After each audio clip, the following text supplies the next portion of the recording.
নমস্কাৰ এছামিজ কানেকশ্যনলৈ আপোনালোক সকলোকে স্বাগতম জনাইছো। ইতিমধ্যে আমি চিটে পৰীক্ষাৰ পেপাৰ 1 আৰু পেপাৰ 2 ৰ অফিচিয়েল সিলেবাছখন আলোচনা কৰিছো অসমীয়া আৰু ইংৰাজী দুয়োটা ভাষাতে। যদি আপোনালোকে এতিয়ালৈকে চোৱা নাই তেনেহলে প্লেলিষ্ট গৈ চাব, কিয়নো CDP EVS মেথছ ভাষা 1 অসমীয়া আৰু ভাষা 2 ইংৰাজী লগতে আমাৰ যি SST মানে সোশ্যাল সায়েন্স সোশ্যাল ষ্টাডিজৰ সিলেবাস আলোচনা কৰিছো। গতিকে এতিয়া আহিছো চাইল্ড ডেভেলপমেন্ট এণ্ড পেডাগজি, শিশু বিকাশ আৰু শিক্ষণ বিজ্ঞান বা শিশুৰ বিকাশ আৰু শিক্ষণ বিজ্ঞান। আপোনালোকে অসমীয়া আৰু ইংৰাজী ভাষাত ফুল কনসেপ্ট ক্লাস লাভ কৰিব আৰু child development and pedagogy full course আপোনালোকে লাভ কৰিব এছামিজ কানেকশ্যনৰ জৰিয়তে। ইয়াত ইউনিট 1 হিচাপে লৈছো আজি ইউনিট 1 আৰু ক্লাস 1, কিয়নো এই হেৰিডিটি এণ্ড এনভাইৰনমেন্টত বহুত মানে সাব টপিক আছে। আজি এই দুটা টপিক আলোচনা কৰিম, বংশগতি আৰু পৰিৱেশ আৰু joint influence of heredity and environment, অৰ্থাৎ বংশগতি আৰু পৰিৱেশৰ যুটীয়া প্ৰভাৱ। ফুল কনসেপ্ট ক্লাसेस আপোনালোকে লাভ কৰিব।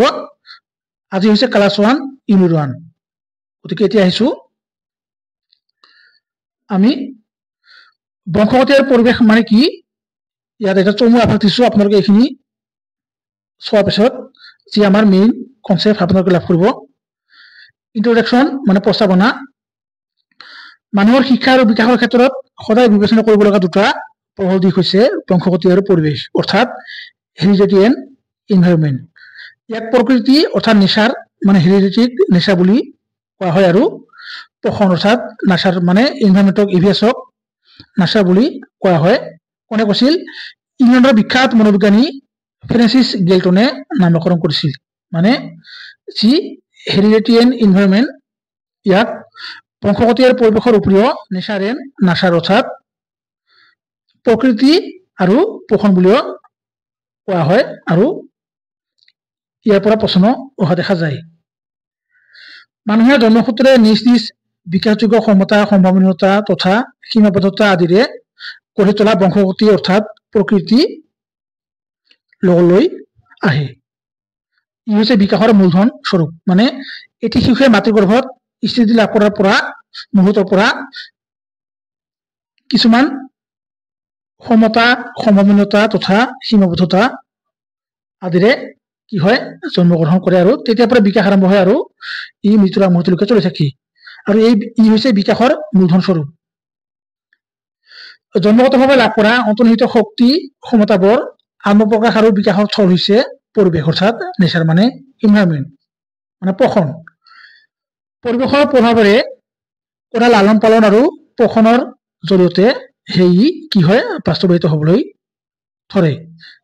ইয়াত দেখা পাইছে আপোনালোকে পোষণ, PM আমাৰ যি মোদী ডাঙৰীয়াৰ পোষণ অভিযান মানে পোষণ অভিযান নিশ্চয় আপোনালোকে অৱগত। অৰ্থাৎ ব্যক্তি তথা শিশুৰ শিক্ষা আৰু বিকাশৰ ক্ষেত্ৰত বংশগতি আৰু পৰিৱেশে যুটীয়াভাৱে প্ৰভাৱ পেলায়। আমি কি পালো? বংশগতি আৰু পৰিৱেশক কি বুলি কোৱা হয়? নেচাৰ এণ্ড নাচাৰ মানে প্ৰকৃতি আৰু পোষণ। আৰু এই দুয়োটাই শিশুৰ বিকাশত গুৰুত্বপূৰ্ণ ভূমিকা গ্ৰহণ কৰে। কোনে নামকৰণ কৰিছিল নেচাৰ আৰু নাচাৰ? ফ্ৰেন্সিছ গেলটন। এতিয়া আহিছো মিনিং অফ হেৰিডিটি এণ্ড মানে meaning of heredity or nature মানে বংশগতি অথবা প্ৰকৃতিৰ অৰ্থ। বংশগতি মানে কি? বংশানুক্ৰমে যি জৈৱিক গুণ, শক্তি, ক্ষমতা আদি পূৰ্বপুৰুষৰ পৰা উত্তৰ পুৰুষলৈ গতি কৰে সেয়ে বংশগতি বা প্ৰকৃতি অৰ্থাৎ হেৰিডিটি অৰ নেচাৰ। মানে বংশানুক্ৰমিকভাৱে যি জৈৱিক গুণ, শক্তি, ক্ষমতা আদি পূৰ্বপুৰুষৰ পৰা আমি লাভ কৰোঁ। উত্তৰ পুৰুষ মানে আমি, পূৰ্বপুৰুষ মানে হৈছে ককা আজো ককা, তেওঁলোকৰ যি গুণ, শক্তি, ক্ষমতা আমি লাভ কৰি আছো ই হৈছে সাধাৰণতে কি? বংশগতি মানে প্ৰকৃতি অৰ্থাৎ হেৰিডিটি অৰ নেচাৰ। ই হৈছে এনে জৈৱিক গুণ বা সম্পত্তি যি এজন ব্যক্তিৰ অধিকাৰত থাকে। নিশ্চয় দেখা পাইছে যি আমাৰ হেৰিডিটি মানে যি বংশগতি ই হৈছে এনে জৈৱিক সম্পত্তি যি এজন ব্যক্তিৰ মানে নিজৰ অধিকাৰত থাকে, মানে কোনেও ল'ব নোৱাৰে। কিন্তু তেওঁৰ মৃত্যুৰ পিছত আনজনলৈ গতি কৰে। মানে আমাৰ যি পূৰ্বপুৰুষ আছে, ককা আজককা দেউতাক, তেওঁলোকৰ যি গুণ, এই গুণসমূহ যি ক্ষমতাসমূহ আমি কি কৰো, লাভ কৰো। আৰু তেওঁৰ মৃত্যুৰ পিছত আনজনলৈ গতি কৰে, মানে আমি লাভ কৰো। A types of property which belongs to a men but passes on when the former dies, মানে এজন ব্যক্তিৰ মৃত্যুৰ পিছত তেওঁৰ যি নিজৰ ল'ৰা ছোৱালী আছে, সেই ল'ৰা ছোৱালীলৈ তেওঁৰ যি গুণ, সেই গুণসমূহ কি হয়, নিজে নিজে আহে। আপোনালোকে নিশ্চয় অৱগত, কিছুমান এনে ব্যক্তি আছে, এনে পৰিয়াল আছে, তেওঁলোকৰ মানে মাক দেউতাক DC, SP, তাৰপিছত UPSC পাছ কৰে। ঠিক ল'ৰা ছোৱালীবিলাকক কি কৰে, UPSC পাছ কৰা দেখা যায়। মানে সেই গুণসমূহ নিজৰ মাক দেউতাকৰ পৰা লাভ কৰে, আৰু তেওঁলোকৰ যি ল'ৰা ছোৱালী হ'ব, সিও লাভ কৰিব। অসমীয়া ভাষাত বংশগতিৰ অৰ্থ হৈছে কেনেধৰণৰ নৰ মৰে কিন্তু গজালি ওলায়, অৰ্থাৎ ব্যক্তিৰ অৱসান ঘটে, মানে মানুহ মৰে, কিন্তু তেওঁৰ যি জৈৱিক গুণ বা শক্তি উত্তৰ পুৰুষৰ বংশধৰ লোকসকললৈ কি হয়, এৰি থৈ যায়। আমাৰ যি পূৰ্বপুৰুষ, তেওঁলোকৰ যি গুণ, সেই গুণসমূহ আমি লাভ কৰো। কিছুমান কি হয়, শকত হয়, কিছুমান কি হয়, চুটি হয়, কঠোৰ হয়।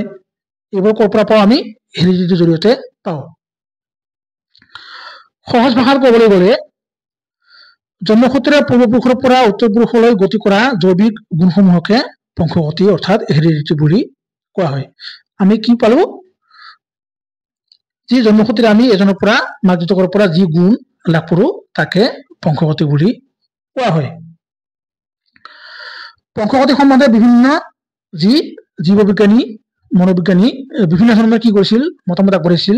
ইয়াত বংশগতি সম্বন্ধে বিখ্যাত জীৱবিজ্ঞানী ফ্ৰেন্সিছ গেলটনে কি কৈছিল, তেওঁৰ যি তত্ত্ব আছে, নিশ্চয় আপোনালোকে তত্ত্ব পঢ়িছে, সেই তত্ত্বত মত প্ৰকাশ কৰি কৈছে যে মানুহৰ জৈৱিক বংশগতি এক আনুপাতিক হাৰত পূৰ্বপুৰুষৰ পৰা উত্তৰ পুৰুষলৈ গতি কৰে। এক ৰেচিঅ'ত কি হয়, সেই আমাৰ যি ককা আজককাৰ পৰা কি হয়, আনুপাতিক হাৰত, মানে ৰেচিঅ'ত কি হয়, যি গুণ, এই গুণসমূহ উত্তৰ পুৰুষলৈ গতি কৰে। তেওঁৰ মতে, মানে ফ্ৰেন্সিছ গেলটনৰ মতে, কেৱল মাক দেউতাকৰ পৰাই নহয়, আমি যি গুণ লাভ কৰো, কেৱল নিজৰ মাক দেউতাকৰ পৰাই নহয়, পূৰ্বপুৰুষৰ কেইবাটাও বংশধৰসকলৰ পৰা এক নিৰ্দিষ্ট হাৰত সন্তানে কি কৰে, সন্তানৰ ল'ৰা ছোৱালীয়ে সেই বংশগতিৰ গুণ, ক্ষমতা আদি লাভ কৰে। যেনে তেওঁৰ মতে মাক দেউতাকৰ পৰা পোৱা শতকৰা 50% 25% মাকৰ পৰা আৰু 25% দেউতাকৰ পৰা এনে গুণ আমি পাওঁ বা লাভ কৰো। আৰু পূৰ্বৱৰ্তী বংশধৰসকলৰ পৰা, মানে আমাৰ যি পুৰণি বংশধৰ আছে, যি মৰি গৈছে, তেওঁলোকৰ পৰাও এনে বংশগতি আহে। ফ্ৰেন্সিছ গেলটনৰ মতে 25%, আৰু ইয়াৰ অধিকাংশ আহে ককাকৰ পৰা, আৰু অধিকাংশ আহে আইতাকৰ, মানে গ্ৰেণ্ড মাদাৰ আৰু গ্ৰেণ্ড ফাদাৰৰ পৰা। আৰু আপোনালোকে এইখিনি, যি ফ্ৰেন্সিছ গেলটন, এই গেলটনে এখন কিতাপ লিখিছিল, হেৰিডিটি জিনিয়াছ। এই প্ৰশ্নটো চিটি পৰীক্ষাত আহিছিল, 2011 নে 12 চনত আহিছিল। কিমান চনত? 1869 চনত। কোনে? ফ্ৰেন্সিছ গেলটনে। এই কিতাপখন পঢ়িছো। Characteristics of heredity or nature, মানে বংশগতি অথবা প্ৰকৃতিৰ বৈশিষ্ট্য। আমি বংশগতি সম্বন্ধে আলোচনা কৰিলো। এতিয়া আহিছো যি আমাৰ বংশগতিৰ বৈশিষ্ট্য। ইয়াত যি আপোনালোকে চেণ্টেন্স অৰ্থাৎ যি কিৱাৰ্ড দেখা পাইছে, এইবোৰ কিন্তু প্ৰতিটো কিৱাৰ্ড চিটি পৰীক্ষাত অহা। Heredity provide us body structure, body shape, eye colour, hair colour, blood type, intelligence, ETC, মানে ইটসেট্ৰা। মানে বংশগতিয়ে কি কৰে, আমাক দেহৰ আকাৰ আকৃতি, গাৰ বৰণ, মানে দেহৰ বৰণ, শৰীৰৰ বৰণ, চুলিৰ বৰণ, চকুৰ বৰণ, তেজৰ ধৰণ, মানে কাৰ কি তেজ, বুদ্ধি, আমাৰ যি ইণ্টেলিজেন্স, আমি মানে কোন কিমান প্ৰতিভা সম্পন্ন, আমি কাৰ জৰিয়তে লাভ কৰো, হেৰিডিটি, আমাক কি কৰে, দিয়ে। হেৰিডিটি হৈছে ফিক্স অৰ্থাৎ অপৰিৱৰ্তনশীল, আৰু ষ্টেটিক অৰ্থাৎ স্থিৰ। সেইকাৰণে আমি ইয়াক কেতিয়াও সলনি কৰিব নোৱাৰো। যেনে জন্মগতভাৱে যদি এটা মানে শিশু পাগল হয়, সেই পাগল শিশুটোক আমি যিমান উন্নত চিকিৎসা নকৰো কিয়, মানে আমেৰিকাত যদিও চিকিৎসা কৰো, সেই চিকিৎসা কৰিও আমি তাক ভাল কৰিব নোৱাৰো। কিয় নোৱাৰো? ই হৈছে ফিক্স আৰু ষ্টেটিক, স্থিৰ। মানে পূৰ্বপুৰুষৰ পৰা নাইবা মাক দেউতাকৰ পৰা যি গুণ লাভ কৰিছো, সেই গুণ আমি পাইছো আৰু ইয়াক কোনো পৰিৱৰ্তন কৰিব নোৱাৰে। কিন্তু পৰিৱেশে গুৰুত্বপূৰ্ণ ভূমিকা গ্ৰহণ কৰে। উদাহৰণ মতে শিশুৰ বিকাশত হেৰিডিটি আৰু মানে বংশগতি আৰু পৰিৱেশে গুৰুত্বপূৰ্ণ ভূমিকা গ্ৰহণ কৰে। যদি আপোনালোকে উদৰ দেখা পাব যে জইন প্ৰডাক্ট বুলি যদি আহে, উদৰ দেখা পাব। হেৰিডিটিক আমি সদায় বায়লজিকেলি অৰ্থাৎ জৈৱিকভাৱে আৰু ইনহেৰিটলি মানে উত্তৰাধিকাৰ সূত্ৰে লাভ কৰো। আমি যে বংশগতি অলপ আগতে পাইছো, সেই বংশগতি আমি বায়লজিকেলি যি জৈৱিকভাৱে আৰু ইনহেৰিটলি মানে উত্তৰাধিকাৰ সূত্ৰে যি আমাৰ পূৰ্বপুৰুষ আছে, তেওঁলোকৰ সূত্ৰে আমি কি কৰো? লাভ কৰো। Development of concept is primarily part of intellectual development. আৰু যি আমাৰ বিকাশৰ ধাৰণা, শিশুৰ বিকাশৰ ধাৰণা, এই ধাৰণাটা মূলতঃ বৌদ্ধিক বিকাশৰ এক অংশ, যি আমাৰ মেণ্টেল এবিলিটি, যি ইন্টেলেকচুৱেল কগনিটিভ ডেভেলপমেন্ট ইয়াৰ অন্তৰ্ভুক্ত। এই প্ৰশ্নটো আহিছিল, এইটো আহিছিল। এতিয়া আহিছো মিনিং অফ ইনভাইৰনমেন্ট অৰ নাচাৰ। আগতে আছিল কি? নেচাৰ। ই হৈছে নাচাৰ। আমি পৰিৱেশ বুলি জানো, আমাৰ চাৰিওফালে থকা বায়ু, পানী, মাটি, গছ গছনি, জীৱ জন্তু, পাহাৰ পৰ্বত, এইবোৰকে আমি কি বুলি জানো? পৰিৱেশ বুলি জানো। কিন্তু আমি চাম আমাৰ যি শিশু বিকাশৰ ক্ষেত্ৰত পৰিৱেশ অথবা পোষণৰ অৰ্থ। জৈৱিক বংশগতিৰ পৰা পোৱা স্থিতিশীল শক্তি, ক্ষমতা আৰু সম্ভাৱনাটো আমি যি অলপ আগতে আলোচনা কৰিলো, আমি পূৰ্বপুৰুষৰ পৰা পাওঁ। এই শক্তি ক্ষমতাসমূহ ওপৰত আমাৰ চাৰিওফালৰ বাস্তৱ অৱস্থা অৰ্থাৎ যি পৰিস্থিতি, এই পৰিস্থিতিয়ে গতিশীল বা পৰিৱৰ্তনশীল প্ৰভাৱকেই সামগ্ৰিক ৰূপত পৰিৱেশ বা পোষণ বুলি কোৱা হয়। মানে আমি যিখিনি পূৰ্বপুৰুষৰ পৰা, মাক দেউতাকৰ পৰা, ককা আইতাকৰ পৰা যি গুণ পাওঁ, সেই গুণসমূহ আমি পৰিৱেশত, উপযুক্ত পৰিৱেশতহে কি কৰো? আমি বিকাশ সাধন কৰিব পাৰো। উপযুক্ত পৰিৱেশ নাপালে সেই গুণ কেতিয়াও বিকাশ নহব।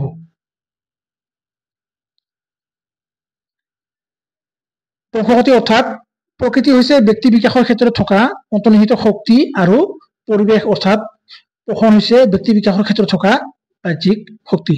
আমাৰ যি হেৰিডিটি, যি বংশগতি, ই হৈছে আমাৰ আভ্যন্তৰীণ, যি আমাৰ ভিতৰৰ ইণ্টাৰনেল, আৰু আমাৰ যি পৰিৱেশ, ই হৈছে কি? আমাৰ বাহ্যিক মানে এক্সটাৰ্নেল। মাতৃগৰ্ভত স্থিতি লাভ কৰাৰ মুহূৰ্তৰ পৰা পৰিৱেশৰ প্ৰভাৱেৰে জীৱই অৰ্থাৎ শিশুৱে কৰ্ম বিকাশৰ পাতনি মেলি, মানে এটি শিশুৱে মাতৃগৰ্ভত স্থিতি লাভ কৰাৰ পৰা, যি ভ্ৰূণৰ অৱস্থাৰ পৰা, মানে কনচেপশ্যনৰ পৰা, পিৰিয়ডৰ পৰা যেতিয়া কি হয় শিশু, তেতিয়াৰ পৰা শিশুৰ বিকাশ আৰম্ভ হবলৈ ধৰে, পাতনি মেলি। আৰু ই মৃত্যুৰ আগমুহূৰ্তলৈকে পাৰিপাৰ্শ্বিক প্ৰভাৱৰ জৰিয়তেহে শিশুৰ জীৱন প্ৰভাৱিত, পৰিচালিত আৰু নিয়ন্ত্ৰিত হয়। অৰ্থাৎ পৰিৱেশ অবিহনে শিশুৰ বিকাশ কেতিয়াও সম্ভৱ হব নোৱাৰে, মানে অসম্ভৱ। এতিয়া আহিছো কেৰেক্টাৰিষ্টিক্স অফ এনভাইৰনমেন্ট অৰ নাচাৰ। মানে পৰিৱেশ অথবা পোষণৰ বৈশিষ্ট্য। পৰিৱেশ মানে কি? ইয়াৰ মানে শিশুৰ বিকাশৰ ক্ষেত্ৰতে এনভাইৰনমেন্ট প্ৰভাইড আছ with training, nutrition and education. মানে পৰিৱেশে আমাক প্ৰশিক্ষণ, প্ৰতিপুষ্টি আৰু শিক্ষা প্ৰদান কৰে। আমি পৰিৱেশতে আমি এইবোৰ কৰিব পাওঁ। পৰিৱেশ নাথাকে ঈশ্বৰ থাকিব নেকি? নাথাকে। The environment is always dynamic and changeable. পৰিৱেশ হৈছে সদায় গতিশীল আৰু পৰিৱৰ্তনশীল। সেইকাৰণে এনভাইৰনমেন্টক কোৱা হয় নেচাৰ বুলি। তাৰপিছত the environment play a crucial role or মানে important role in the development of person character or human personality in the result of environment. মানে শিশু যেতিয়া ব্যক্তিত্ব বিকাশ সম্ভৱ হয় ক'ত? কেৱল উপযুক্ত পৰিৱেশতহে। মানে শিশুৰ ব্যক্তিত্বৰ বিকাশত এই প্ৰশ্নটো আহিছিল যি পাৰ্চন, মানে পাৰ্চনেলিটি ডেভেলপমেন্টত পৰিৱেশে গুৰুত্বপূৰ্ণ ভূমিকা গ্ৰহণ কৰে কিন্তু ইয়াত মানে ডেভেলপমেন্ট নহয় এই বংশগতি নহয় কেৱল মানে এনভাইৰনমেন্টে গুৰুত্বপূৰ্ণ ভূমিকা গ্ৰহণ কৰে heredity and environment interact dynamically to influence development আৰু বংশগতি আৰু পৰিৱেশে শিশুৰ যি বিকাশ এই গতিশীলভাৱে পাৰস্পৰিক ক্ৰিয়া কৰি শিশুৰ বিকাশত প্ৰভাৱিত কৰে কেৱল বংশগতিয়ে নহয় শিশুৰ বিকাশত বংশগতি আৰু পৰিৱেশে দুয়ো গুৰুত্বপূৰ্ণ ভূমিকা গ্ৰহণ কৰে কিন্তু কিছুমান ক্ষেত্ৰত পৰিৱেশে বেছি কৰে কিছুমান ক্ষেত্ৰত বংশগতিয়ে বেছি কৰা দেখা যায় The relative effect of heredity and environment vary in different areas of development. বিকাশৰ বিভিন্ন ক্ষেত্ৰত বংশগতি আৰু পৰিৱেশৰ প্ৰভাৱ বেলেগ বেলেগ হোৱা দেখা যায় অলপ আগতে ক'লো পিটাৰ চেণ্ডিফৰ্ডৰ মতে নিশ্চয় নাম শুনিছে তেওঁৰ মতে যি পৰিমাণৰ শক্তি সম্ভাৱনীয়তা আমাৰ আছে আমি যিখিনি গুণ আছে যি এবিলিটি আছে তাৰ বংশগতি আৰু প্ৰকৃতিয়ে প্ৰদান কৰে আমি যিখিনি গুণ শক্তি ক্ষমতা এবিলিটি এইখিনি আমি কি কৰো বংশগতিভাৱে বংশানুক্ৰমিকভাৱে মানে লাভ কৰো আৰু বাস্তৱ পৰিস্থিতি তাক পূৰণ কৰিব পাৰিম নে নোৱাৰিম সেই কথা পৰিৱেশ অৰ্থাৎ পোষণে নিৰ্ধাৰণ কৰে আমি যিখিনি গুণ ক্ষমতা লাভ কৰো যদি উপযুক্ত পৰিৱেশ নাপাওঁ কেতিয়াও বিকাশ নহব ইয়াকে কৈছে heredity or nature provide whether potentialities will processes environmental or nature determine whether or not they shall be realized in actuality মানে কি কৈছে পিটাৰ ষ্টেনফৰ্ডে সেইখিনিকে কৈছে মানে উপযুক্ত পৰিৱেশ নোহোৱাকৈ আমি যি বংশানুক্ৰমিকভাৱে যিখিনি গুণ পাওঁ সেই গুণৰ আমাৰ কেতিয়াও বিকাশ নহব কেৱল উপযুক্ত পৰিৱেশতহে ই বিকাশ সম্ভৱ উডথ আৰু মাৰ্কুছৰ মতে ব্যক্তিয়ে জীৱন আৰম্ভ কৰা মুহূৰ্তৰ পৰা তেওঁৰ ওপৰত ক্ৰিয়া কৰা সকলোবোৰ বহিকাৰক অথবা প্ৰভাৱকেই পৰিৱেশে সামৰি লয় environment covers all the outside factors that have acted on the individual since he began life উডথ এণ্ড মাৰ্কুছ কৈছিল মানে এটি শিশুৱে জন্মগ্ৰহণ কৰাৰ পৰা আৰম্ভ কৰি মৃত্যুৰ মুহূৰ্তলৈকে যি ক্ৰিয়া কৰে সেই সকলোবোৰ বহিকাৰক অৰ্থাৎ প্ৰভাৱকেই পৰিৱেশ বুলি কোৱা হয় মানে এতিয়া শিশু জন্মগ্ৰহণ কৰাৰ পৰা যি হাঁহে কান্ধে দৌৰে এইবোৰ ক'ত কৰে হাঁহে কান্ধে দৌৰে খেলে এইবোৰ সকলো পৰিৱেশত সম্ভৱ এতিয়া আহিছো joint influence of heredity and environment মানে বংশগতি আৰু পৰিৱেশৰ দুটা প্ৰভাৱ বংশগতি আৰু পৰিৱেশে কেনেদৰে ভূমিকা গ্ৰহণ কৰে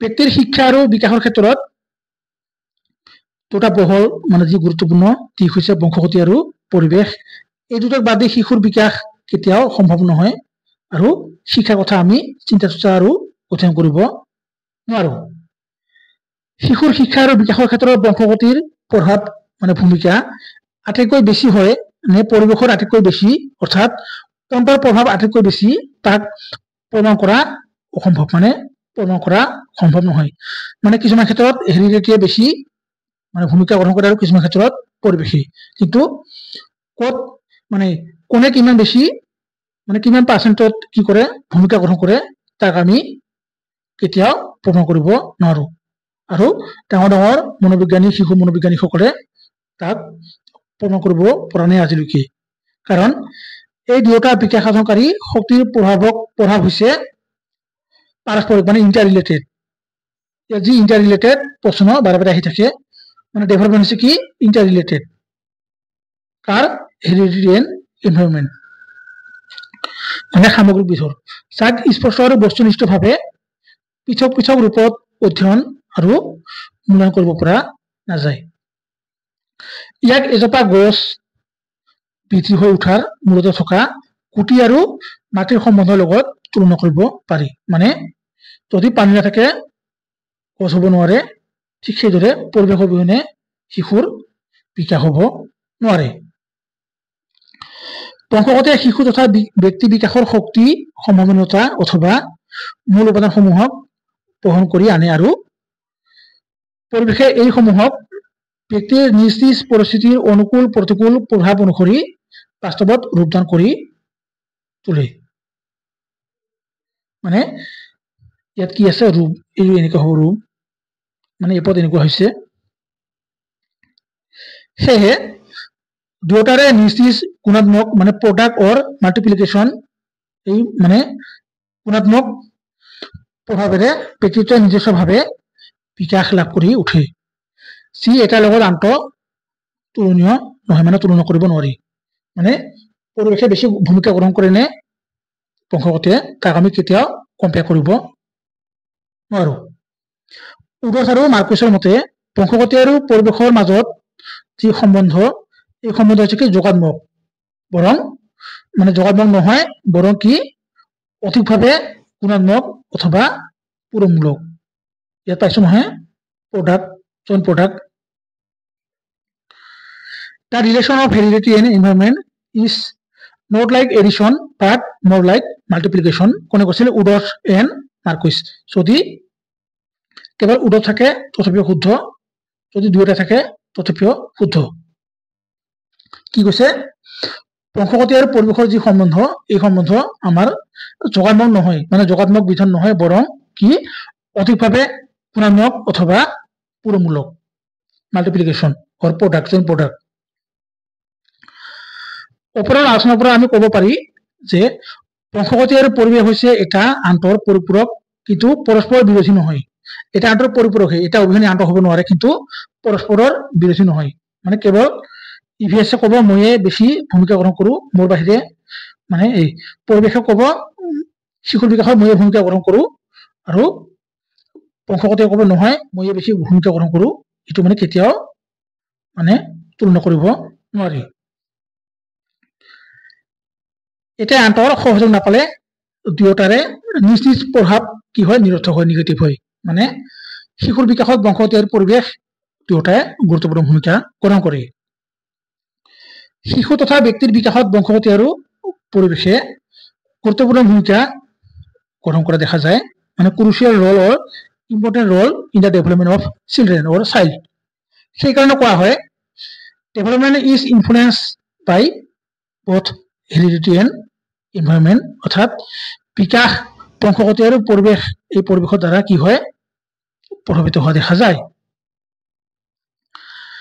এতিয়া আহিছো certain aspect of development are influenced more by heredity and other more by environment, অৰ্থাৎ কি বিকাশে কিছুমান দিশত মানে বিকাশৰ কিছুমান দিশত বংশগতিয়ে অধিকভাৱে প্ৰভাৱিত কৰে আৰু কিছুমান দিশত পৰিৱেশে অধিকভাৱে প্ৰভাৱিত কৰে, কিন্তু কেৱল পৰিৱেশে নহয়, কেৱল বংশগতিয়ে নহয়, দুয়োটাই।